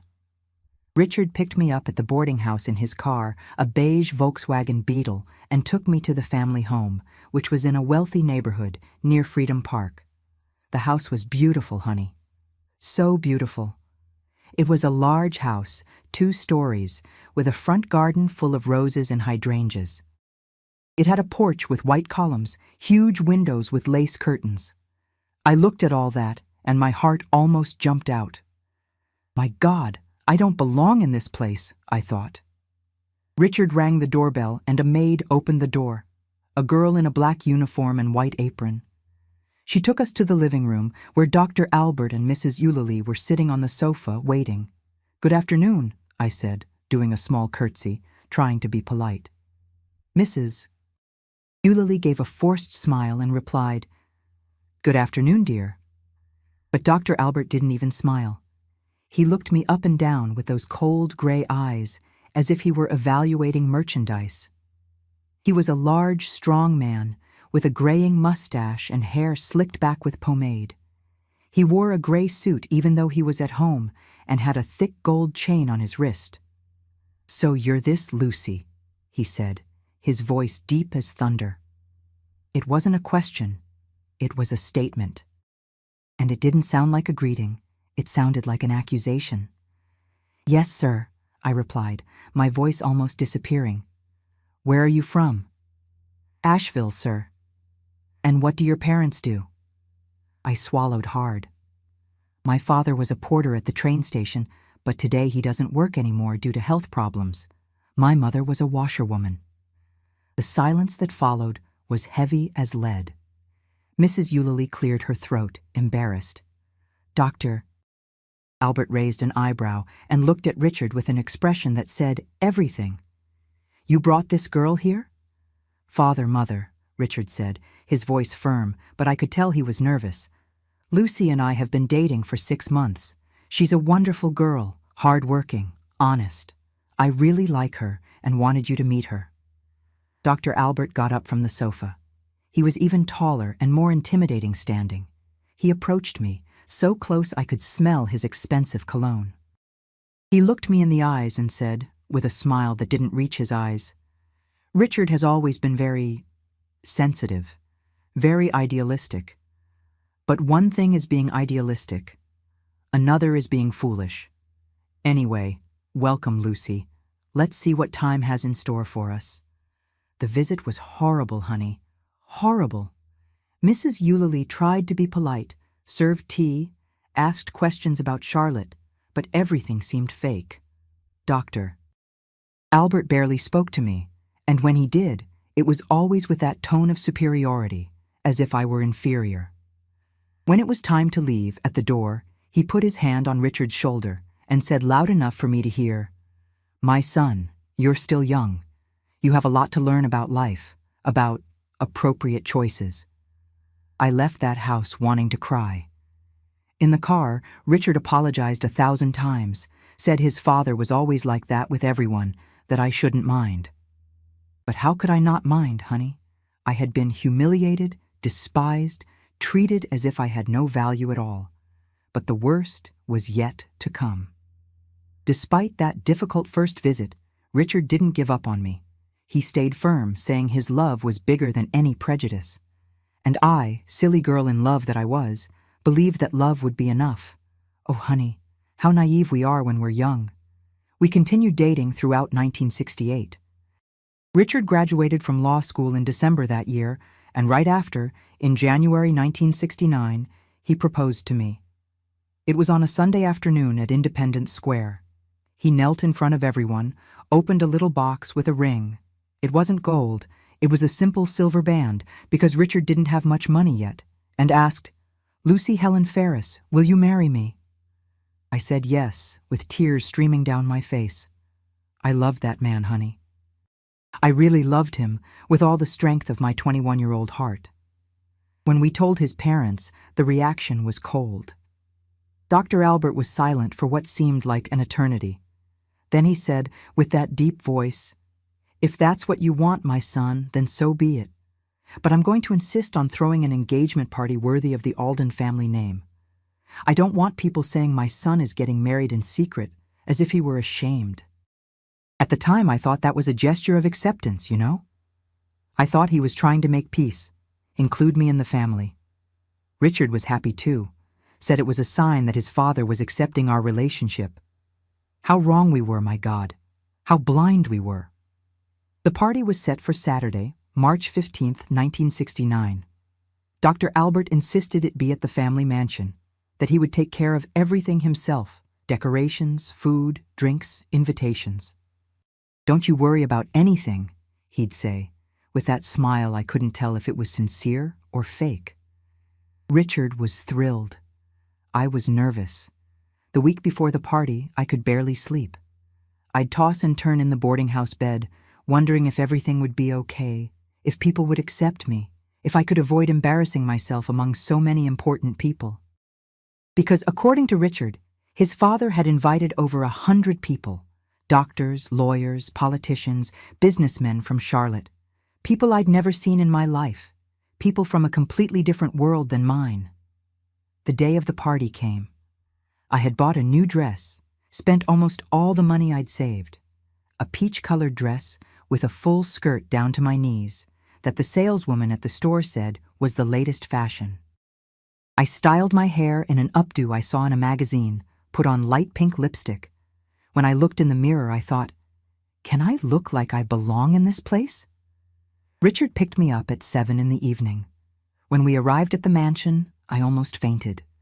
The house was transformed, honey.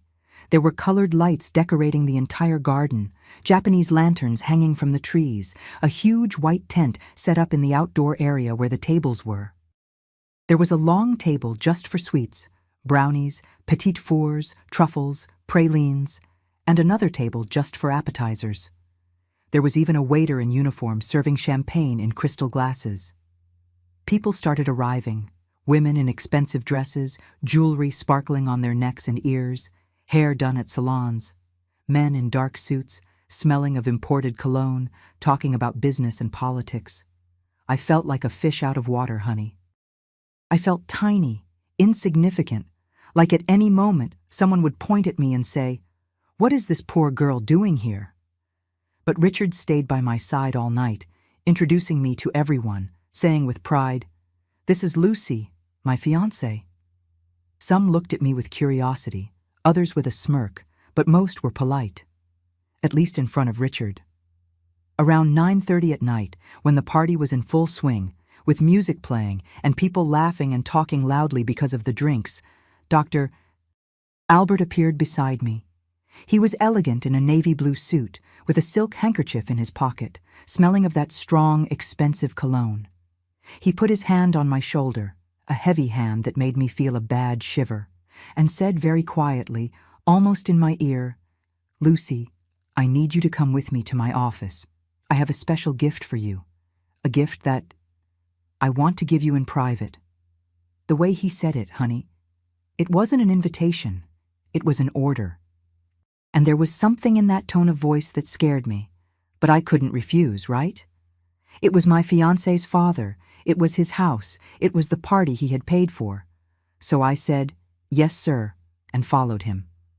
We crossed the room full of people, went through the side hallway, and he took me to his office, a huge room with bookshelves from floor to ceiling, a dark, heavy wooden desk, leather armchairs, thick carpet on the floor. As soon as we entered, he closed the door, and I heard the sound of the key turning in the lock. My heart raced. "Dr. Albert," I said, my voice shaking, "what do you want to give me?"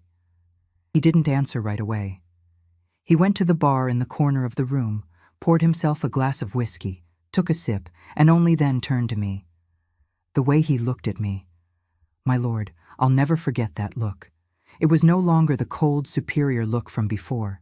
It was a look that undressed me, that made me feel dirty, vulnerable, afraid. "You know, Lucy," he began, walking slowly toward me, "since the first time you entered this house, I noticed something. You're too beautiful for a failure like my son." I took a step back. "Excuse me?" He laughed, a low, bitter laugh. "Richard is weak, always has been, doesn't have the fiber I have, doesn't have the power, the money, the presence I have." He took another step. I took another back until my back hit the bookshelf. "You deserve something better. You deserve a real man." What happened in those next few minutes, honey, I don't like to remember. I don't even like to put into words. But I need to tell because you need to understand the magnitude of the humiliation, the disgust, the pain I felt. He cornered me there against that bookshelf. The smell of whiskey on his breath mixed with that sickening cologne. The words he said, words no man should say to a decent girl, to his own son's fiancée. He said I wasn't going to be Richard's wife. Said I was going to be something else, something dirty, hidden, shameful. Said the marriage would just be for show, but my body would be his whenever he wanted. I tried to leave, tried to push him away, but he was big, too strong. He grabbed me by the arm, grabbed so hard it left a purple bruise later, and whispered in my ear, "Either you accept, or I cut off all of Richard's allowance. You'll live in the slums. You'll starve. You want that?" I was trembling, crying, begging him to let me go. And then he released my arm, went to his desk, got a checkbook, and started writing. The pen scratched the paper with that sound that echoed in the heavy silence of the room. When he finished, he tore off the check and walked back to me. "This here," he said, waving the paper in my face, "is an advance. It's enough to buy your parents' house 10 times over. It's your price, Lucy. The price of your body, your obedience, your silence." And then, with a smile that made me feel like the dirtiest creature in the world, he stuffed that check inside the neckline of my dress. The paper brushed against my skin, and I felt like something was burning, something filthy contaminating me. "Think about it fondly," he said, unlocking the door. "And remember, if you tell Richard, I'll deny everything." And who do you think he'll believe? The little maid who came from the mountains, or his father? He opened the door and left, leaving me there alone, leaning against that bookshelf, trembling, with that cursed paper burning inside my dress. I don't know how long I stayed there. Could have been seconds, could have been minutes. I just remember finally being able to walk, leaving that room, and going straight to the bathroom. I locked the door, looked in the mirror, and didn't recognize the girl I saw there. Red eyes, face stained with tears, smudged lipstick. I took that check out of my dress with disgust, like it was a poisonous animal, and stuffed it in the little purse I had brought. I washed my face, tried to compose myself. But inside, honey, inside, I was destroyed. I was broken into 1,000 pieces. When I went back to the party, Richard came running. "Honey, where were you? I was looking for you." I forced a smile. I was in the bathroom. I felt sick. I think I ate something that didn't agree with me. He was worried, wanted to take me home, but I said I was better. Lie. I wasn't better. I would never be the same after that night. The days following that party were the darkest of my life, honey. I went back to the boarding house that night and couldn't sleep. I stayed staring at the ceiling, listening to the other girls snoring, feeling that cursed check burning inside my purse like it was a live coal. I thought, if I tear it up, it's all over. If I return it, he'll get angry. If I accept? No, I couldn't accept. But what did I do then? The hours passed slowly, dragging. When Mrs. Quincy's clock struck 5 in the morning, I was still awake, my eyes burning from being open so long, my body aching from being so tense. I got up like a ghost, got ready mechanically, and went to work. But it wasn't me living that life anymore. It was an empty body, a shell walking through the streets of Charlotte. The following Sunday, Richard showed up at the boarding house all smiles, wanting to know how I thought the party was. I forced a smile and said it had been wonderful. He talked about plans for the wedding, about the small house he was trying to rent for us to live in, about how happy we'd be. And every word of his was a stab in my chest, because I knew there was a terrible secret between us, a secret that could destroy everything. He held my hand. "Lucy, are you okay?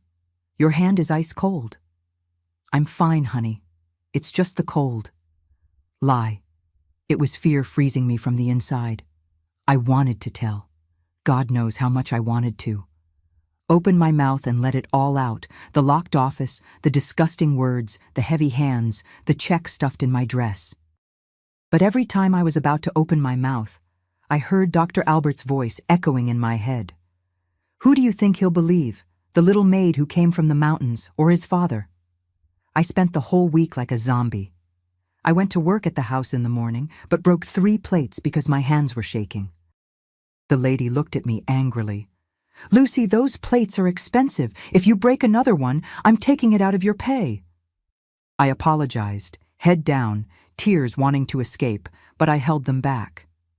In the afternoon, at the diner, it was even worse. Mr. Waldman called me out twice because I forgot customer orders, confused change, dropped an entire tray of glasses. "Girl, what's going on with you? You crazy?" At night, at the boarding house, I couldn't even eat. I'd sit at the dining table, look at the plate of food Mrs. Quincy had prepared, rice, beans, a piece of meat, and my stomach would turn. The other girls would talk, laugh, gossip about the day, but I didn't hear anything. It was like I was underwater, Everything muffled, distant, unreal. Mrs. Quincy got worried. One night, she sat next to me and put her hand on my shoulder. "Girl, what's happening to you? Are you sick? Heart trouble? Did you fight with your fiancé?" "No, Mrs. Quincy. Just tired." Lie. It was despair. It was a deep, dark pit that was swallowing me slowly, and I couldn't find a rope to pull myself out. I thought about writing a letter to my mama telling her everything. I got paper and pen, sat on the bed, and started. "Mama, I need to tell you something." But I couldn't continue. How was I going to tell my mama, who lived far away, who couldn't do anything, who would just suffer with me? I crumpled the paper and threw it in the trash. On Thursday of that week, I was at the diner when the door opened and Dr. Albert walked in. My blood froze. The noise of the diner, customer conversation, plates clanging, coffee machine hissing, everything disappeared. There was only him, walking toward the counter, that predator's smile on his face. He had never been to that diner before. Never. It was too humble a place for a man like him. But there he was, sitting at the counter, ordering coffee as if it were the most natural thing in the world. When Mr. Waldman went to the kitchen to get something, Dr. Albert leaned toward me. The smell of that expensive cologne invaded my nostrils, made me nauseous. "So, Lucy," he whispered, his voice low, intimate, disgusting. "Have you thought about my proposal, or do you need more incentive?" I couldn't answer. My throat had closed. My heart was beating so hard I thought it would come out of my mouth. He smiled, that cold, cruel smile, and continued. "You know, I can make your lives very difficult. Very difficult indeed. I can make sure no law office in Charlotte hires Richard. I can make sure you can't rent any house in this city. You know I have important friends, don't you? The mayor has dinner at my house every week. The police chief owes me favors. You really think anyone will believe a maid's word against mine?" He drank the coffee in one gulp, placed the coins on the counter forcefully, the metal clinking loudly, and left. It was a threat, clear, direct, frightening, and effective, because it left me paralyzed with fear. When he left, I ran to the diner bathroom and threw up. I threw up everything in my stomach, which was almost nothing because I'd barely eaten in the last few days, and then stayed there, kneeling on the cold floor of that dirty bathroom, crying like a lost child, crying like my mama cried in secret when the money didn't last the month, crying like I had cried when I left Asheville. That night, I thought about running away.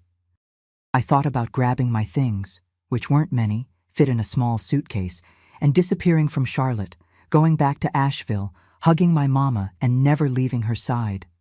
But then I remembered. What about Richard? I loved him, honey. I really loved him. How was I going to abandon him without even explaining why? And if I told the truth and he didn't believe me? I would lose him anyway. But on top of that, I would carry the shame of being called a liar, crazy, a woman who makes up stories for attention. I was trapped like a bird in a cage, with no way out, no air to breathe, beating my wings against the bars until they hurt. On Saturday, March 22nd, exactly 1 week after the party, the last straw happened. I was walking back to the boarding house after work, already at dusk, when a car stopped beside me. It was Richard's beige Beetle. But the one driving wasn't him. It was Dr. Albert. "Get in the car, Lucy. I need to talk to you." My heart raced. The street was almost empty. There was just an old man walking far away and a woman sweeping the sidewalk across the street. I looked around, searching for help, but there was no one nearby. "No, sir. I need to go home." He got out of the car. The door slammed hard. He came walking toward me, slowly, like a cat playing with the mouse before killing it. The street was getting dark, the streetlights starting to turn on one by one. And at that moment, I felt more fear than I had felt in my entire life. He got close. So close I could see the veins bulging in his neck, the barely contained rage in his eyes, the clenched jaw. You think you can defy me? He said, his voice low but full of venom, real threat. You think you're that special? Listen here, you poor girl. You're not the first and you won't be the last. I always get what I want. Always. And nobody, you hear me? Nobody tells me no. And then he did something that terrified me, chilled me to the bone. He opened his hand, showed a manila envelope and said, "Inside here are photos of you. Photos I had a private investigator take. You entering that shabby boarding house, you working at that fifth-rate diner, you in those cheap clothes walking down the street. If you don't accept my proposal, I'm going to spread all over the city that you're a gold digger, an opportunist who just wants the family's money. I'm going to show these photos to everyone. I'm going to make up stories about you, I'm going to destroy your reputation, and then I'm going to destroy Richard too, cutting off everything he has. He'll be penniless. And it will be your fault." I felt my legs weaken. He had investigated me. He had followed me. He had taken pictures of me without me knowing, as if I were a criminal, as if I were something dirty that needed to be documented. I felt violated, exposed, completely powerless. I felt like a cornered animal, with no way out, waiting for the final blow. He got in the car, started the engine, and drove off, accelerating hard, leaving a cloud of dust and that smell of exhaust. I stood there in the middle of the street, trembling, wanting to scream, but unable to make any sound. I wanted to run, but my feet wouldn't move. I wanted to cry, but no more tears came out, as if I had dried up inside. When I finally got to the boarding house, I locked the room door with that old key, threw my purse on the floor, and threw myself on the bed. And it was there, on that horrible night, that I reached my lowest point. The pit had a bottom, and I had reached it. I started to consider accepting. I thought, rationalized, convinced myself that maybe it's better this way. Maybe I'll marry Richard, pretend everything is okay, and accept being that disgusting man's toy. At least Richard will have a good life, won't suffer, won't lose everything. I sacrifice myself, but he stays happy. Isn't that what love means? Sacrifice? I was willing to sacrifice myself, honey. To destroy myself inside, to protect the man I loved. But was that really love? Or was it cowardice? Or was it just the desperation of a 21-year-old girl who didn't see another way out? I stayed up all night, in unbearable mental torture. My head spinning, spinning, spinning. Did I have the courage to report him? To whom? The police?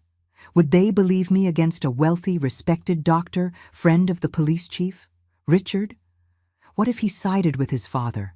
What if he called me crazy, a liar, a woman seeking attention? When the sun rose on Sunday, I was exhausted, empty, broken into 1,000 pieces. I looked in the cracked mirror on the room wall and didn't recognize the girl I saw there. Sunken eyes, with purple circles underneath. Pale face, colorless lips.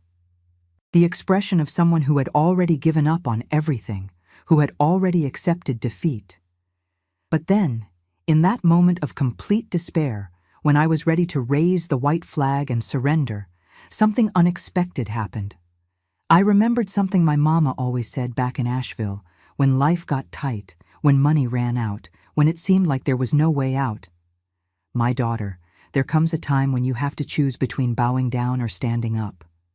And strong women don't bow to any man, no matter how much power he has. Could be a boss, could be a doctor, could be a king. Nobody has the right to make us doormats. My mama, Evelyn May, that woman who washed clothes until her hands were raw to feed her children. That woman who woke up before the sun and slept after the moon. That woman who never complained, never gave up, never bent, even when life pushed her down. What would she think of me if she knew I was about to sell myself, surrender myself, become a man's property? And in that moment, honey, something changed inside me. It wasn't a big change. It wasn't an explosion of courage. It wasn't a magical transformation. It was just a tiny spark, almost going out, but it was a spark of anger, of indignation, of refusal to accept that fate. I grabbed my purse, took that check out of it, that piece of paper that had haunted me for a whole week, and looked at it. And for the first time since the party, I didn't feel fear. I felt anger. Anger at a man who thought he could buy people like buying a pound of meat at the butcher. Anger at a system that protected men like him and crushed women like me. And that's when the idea came. A crazy, dangerous idea that could go terribly wrong.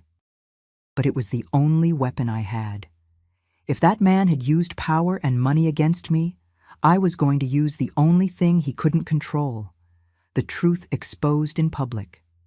Shame, scandal, sunlight entering the dark place where he did his dirty deeds. I didn't know exactly how I was going to do it yet, but I knew one thing. I wasn't going to bow down. I wasn't going to accept.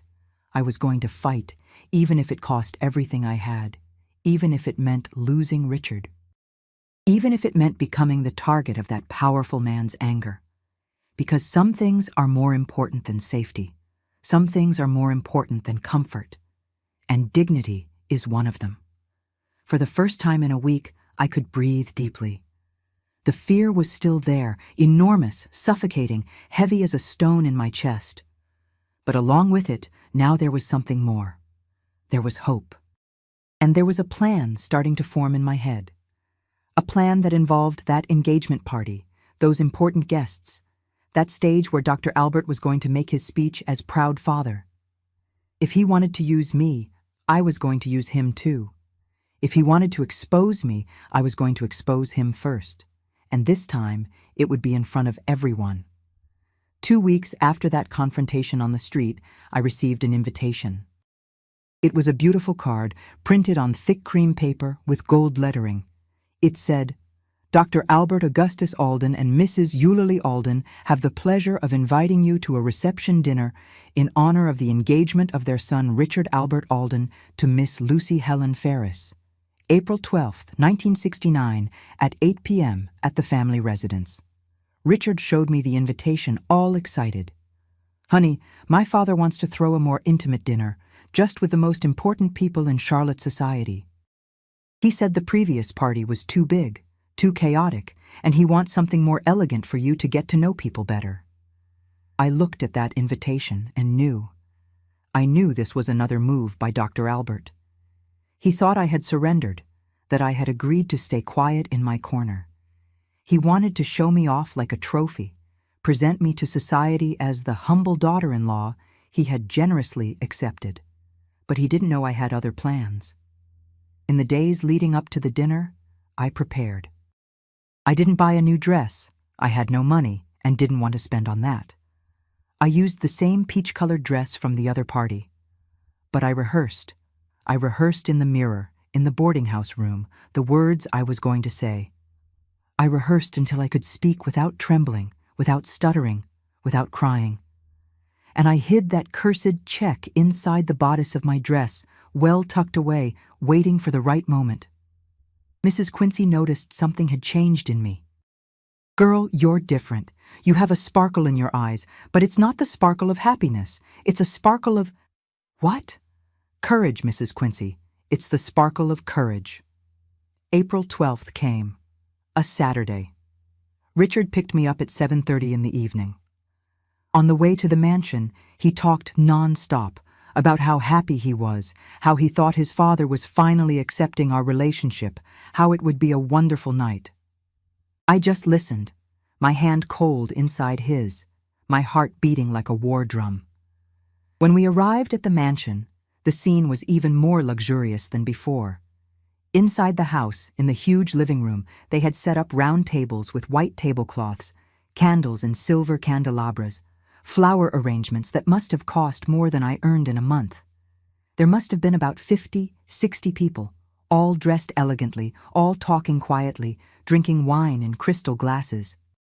And in the corner of the room, they had set up a small stage with a microphone.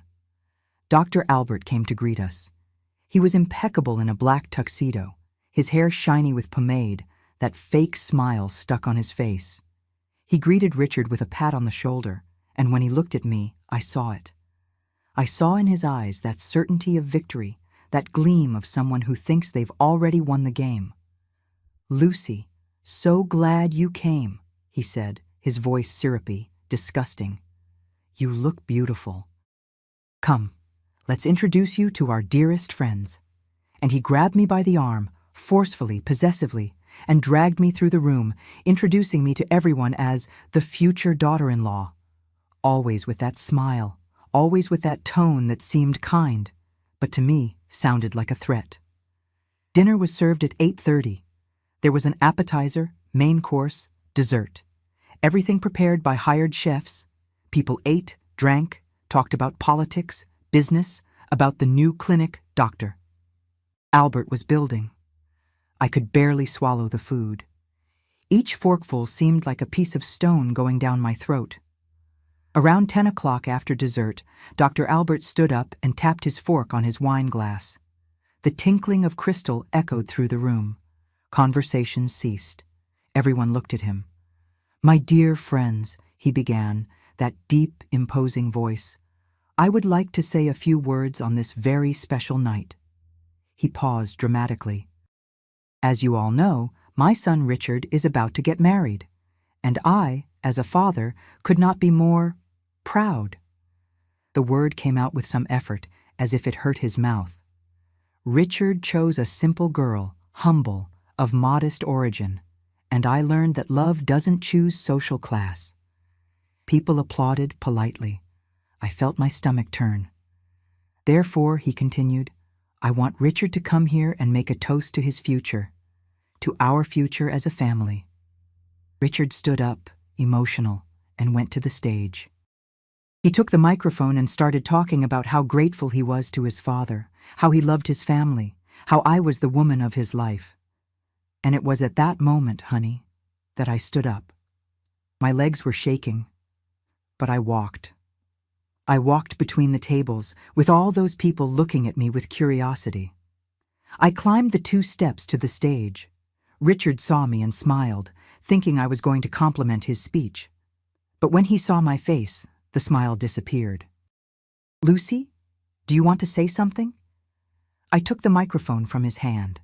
My hand was shaking so much I almost dropped it. I took a deep breath. I looked at the room full of people. And then I looked straight into Dr. Albert's cold gray eyes. "Yes," I said, my voice coming out hoarse through the microphone. "I have something very important to say." Dr. Albert tensed. I saw his jaw clench.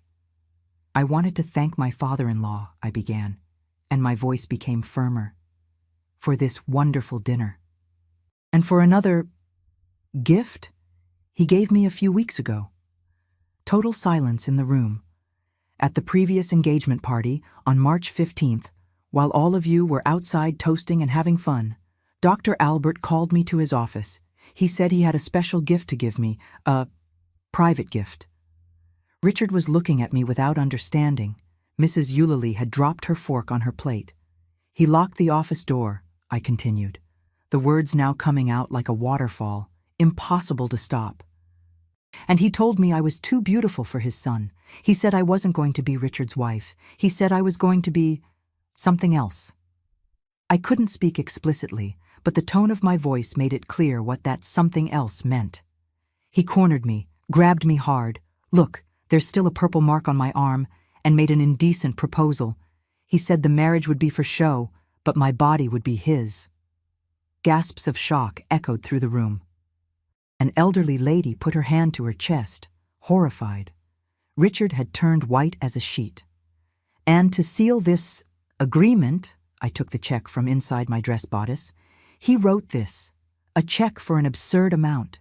He said it was the price of my body, my obedience, my silence. And he stuffed it inside my dress, laughing, saying that if I didn't accept, he would destroy Richard's life and mine." I showed the check to the photographer's camera that was there documenting the dinner. I showed Richard, who read it, and his eyes filled with tears of rage. I showed Mrs. Eulalie, who turned pale. And then I turned to the entire room. "Dr. Albert, here's your change. I'm not for sale. My dignity has no price. And you, who call yourself a good man, respected doctor, family man, are actually a disgusting man who tries to buy and control women. And then, very slowly, very theatrically, I tore that check. Once, twice, 3, 4 times, until it became confetti. And I threw the little pieces in his face, falling like dirty snow on top of the impeccable black tuxedo. What happened next was too fast. Richard let out a scream of pain, betrayal, rage, and jumped off the stage. He went straight to his father. And there, in front of everyone, he punched Dr. Albert in the face. A punch so hard the man fell backward, knocking over a table, glasses and plates shattering on the floor. "How dare you!" Richard was screaming, the veins in his neck bulging. "How dare you touch my fiancée? You're a monster!" Women screamed. Men stood up startled. Mrs. Eulalie started crying, sobbing loudly. "Albert, what have you done? For God's sake, what have you done?" Dr. Albert got up from the floor, his nose bleeding, the check pieces still stuck to his suit. He looked at me with so much hatred, I felt a chill down my spine. But it wasn't fear anymore. It was the certainty that I had won. People started leaving, quickly, whispering to each other, looking with disgust at Dr. Albert. In a matter of minutes, the room was almost empty, and I stayed there, on the stage, trembling, but standing and free. What happened after that night changed everything, honey. Changed it forever. The following Monday, Mrs. Eulalie filed for divorce. She had been humiliated in front of all of Charlotte's society, and she wasn't going to forgive. The divorce was contentious, took months, but in the end, she got half of everything: the house, the clinic, the savings. Dr. Albert tried to fight, but her lawyers were better. The clinic partners met and voted to remove him. They said they couldn't have a scandal like that tarnishing the business's reputation. Within 6 months, Dr. Albert had lost everything: his family, his company, his respect. The last time I heard about him, I learned he was living in a small apartment in the poor part of town, alone, bitter, taking medicine for depression. I don't feel sorry. I feel that justice was served. As for me and Richard, we started from scratch. He refused to accept anything from his father. We rented a humble little house right here in Charlotte, in the Dilworth neighborhood. 2 rooms, bathroom in the back, cramped kitchen. But it was ours, earned with our work. Richard got a job at a small law firm, earning little. I kept working, mornings at the house, afternoons at the diner. We saved every penny. We got married in August 1969, in a simple ceremony at the neighborhood church, just with my parents who came from Asheville, my brother Gerald, and 2 of Richard's friends. No party, no luxury, but with real love. The years passed. We had 3 children. Paul was born in 1971, Marina in 1974, and Rafe in 1978. We raised them with what we had: little money, but lots of affection. Richard worked his whole life as a lawyer, always honest, never accepting bribes or dirty business. I worked until 2010, when I retired from sewing. That's when I started with the bread, as I told you at the beginning, and it was the best thing I did. Today, at 78 years old, I wake up every day at 4:30 in the morning here in my kitchen. I still live in Charlotte, now in a bigger house we managed to buy in 1985, near downtown. Richard is here with me, 80 years old, retired, but still strong, thank God. We have coffee together every morning before I start making the bread. My 3 children live here in Charlotte. Paul is a math teacher, Marina works at the health clinic, and Rafe has a mechanic shop. They come here every week, always bringing the grandkids. There are 7 grandchildren in total, honey. 7, from 3 to 15 years old. The house fills with noise, laughter, running around. And I love every second. Last Sunday we had lunch here at home, that big Southern family lunch, you know? Fried chicken, collard greens, mac and cheese, cornbread, sweet potato casserole. The table full of people, everyone talking together, the grandkids playing in the yard. Richard sitting at the head of the table, smiling, happy. And I looked at all that and thought, it was worth it. Every fight, every difficulty, every tear. It was worth it. Because we built this, honey, brick by brick with our own hands, without dirty money, without favors from powerful people, without selling ourselves to anyone. With dignity. Sometimes I pass by the old Alden family mansion. Today it's a private school. Dr. Albert sold it when he needed money. And you know what I feel when I pass by there? Nothing. No anger, no resentment, no bitterness. That's part of the past. And the past is behind me. What matters is today. It's waking up and having my Richard beside me, snoring softly. It's kneading the bread dough and feeling that soft texture in my hands. It's seeing the grandkids eating warm bread with butter and asking for more. It's receiving my daughter's hug, my son's kiss, my youngest's firm handshake. It's knowing that I didn't sell myself, that I didn't bow down, that I fought and won. Life didn't get easy, no. It continued being the life of poor folks, working people. But it's an honest, clean, dignified life. And that's priceless. Look, honey, if there's someone out there watching me who's going through something similar, if there's someone being pressured, being threatened, being treated like an object that can be bought and sold, I want you to hear carefully what this grandma is going to say. You're not alone, and you don't have to accept it. I know it's scary to face powerful people. I know it seems impossible to fight against those who have money, influence, respect in society. I know you keep thinking, who will believe me? But listen, the truth always has a power that lies can't overcome. Always. When I was in that locked office, trembling with fear, I thought there was no way out. When he stuffed that check in my dress, I felt like the dirtiest creature in the world. I almost accepted. Almost sold myself because it seemed like the only way. But then I remembered who I was, daughter of Evelyn, who never bent, who washed clothes until her hands bled, but never lost her dignity. And that's what saved me. Remembering that my worth isn't in what others think of me. It's in what I know about myself. Nobody can buy me if I don't put myself up for sale. You who are out there, no matter where you are in the world, in America, in Europe, in Asia, anywhere, know that there are people and organizations ready to help. Seek out the authorities in your country. Talk to people you trust. Expose the abuse. Don't carry this alone. Silence protects the abuser, never the victim. And for you who've never been through this, but who know someone who might be going through it, open your eyes. Pay attention to the signs.